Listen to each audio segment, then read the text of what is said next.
வேண்டும். அப்பொழுதுதான் இந்த நாடு விளங்கும், இந்த நாடு முன்னேற்ற பாதையில் செல்லும் என்று சொன்ன பிறகுதான் பாரதி அதற்கு அடுத்தாற் போல அவன் எங்கு சென்றாலும், பாரதி ஒரு பிராமண பொறுப்பை சார்ந்தவன் என்று சொன்னாலும் கூட அவன் மீசை வைத்திருந்தான். நம்ம பாரதிய பாருங்க, மீசை இருக்கும், முறுக்கு மீசை வைத்திருந்தான்.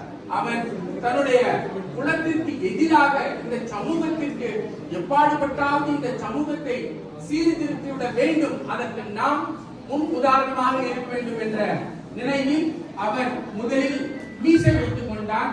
தன்னுடைய பிராமண வகுப்பு அணிந்திருக்கின்ற பூநூலை முதலில் அறுத்து போட்டுவிட்டு நான் பூநூல் இல்லாத பிராமணன் என்று அறிவித்துக் கொண்டான். அதை போலவேதான் தன்னுடைய துணைவியாரை, தன்னுடைய மனைவியை எங்கும் அழைத்து செல்ல அவன் விரும்பினான். எதற்கு பிறகு சகோதரி நிவேதிதாவை சந்தித்த பிறகுதான் இந்த சமுதாயத்தில் பெண்களுக்கு நாம் விழிப்புணர்வை ஏற்படுத்த வேண்டும், இந்த சமூகத்தில் சரிபாதியாக இருக்கிற பெண்களை முன்னேற்றமடைய செய்ய வேண்டும், பெண்களுக்கு ஆணுக்கு நிகரான சரிநிகர் சமமான நிலையை எய்துவிட வைக்க வேண்டும் என்ற முனைப்போடு அவன் அழைத்து சென்றான் தன்னுடைய மனைவியை. அதற்கு முன்பாக இந்த சமூகத்தில் பெண்களை வெளியில் அழைத்து செல்ல முடியாத, செல்ல இயலாத, செல்லக்கூடாத நிலை இருந்தது இந்த தமிழ் சமூக பண்பாட்டில். ஆனால் பாரதி தான் முதலாக தன்னுடைய மனைவியை முன் அழைத்து சென்றான், தனக்கு சமமாக அவரை அழைத்துக் கொண்டு சென்றார். ஏன், சில புகைப்படங்களை கூட நீங்கள் பார்க்கலாம். பாரதியோடு செல்லம்மாள் அமர்ந்திருப்பார் நாற்காலியில், பாரதி நின்று கொண்டிருப்பான். அப்படிப்பட்ட புகைப்படங்கள் வந்திருந்தன.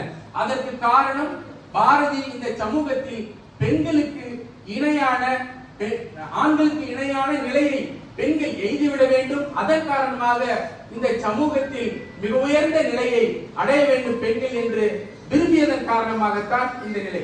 நான் இந்த சமூகத்தில் இந்த பெண்களுக்கு ஒரு சில, குறிப்பாக பெண் மாணவர்களுக்கு ஒரு சில செய்திகளை சொல்லி என்னுடைய உரையை இன்று பாரதியின் சார்பில் நிறைவு செய்யலாம் என்று நினைக்கிறேன்.